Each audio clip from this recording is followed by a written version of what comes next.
मलीज समाजी अगवान लीला बलोच अमीर बख्श लाशरी के अगवानी में सवें औरतों ने मर्द नौजवानों पारा यूसी साले मोहम्मद गोटका मलीज नौजवानों के मकामी फैक्ट्रियुनि में रोज़गार न मिलण ऐं फैक्ट्रियुनि मां निकिरंदड़ आलूदगी ऐं इलाइक़े जा मसला हल न थियण ख़िलाफ़ सवें नौजवान रैली कढी वई, जंहिंखां तक JPS 86 जे MPA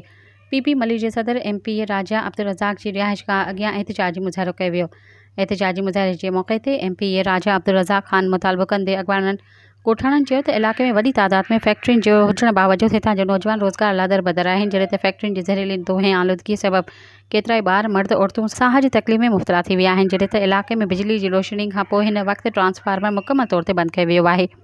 जंहिं सबबि इलाइक़े में पंहिंजो पाणी जी सख़्त खोट पैदा थी वई आहे। ॻोठाणनि पारां UC चेयरमैन ऐं वार्ड काउंसलर खे फौरी तौर ते हटाइण जो मुतालबो कयो वियो आहे,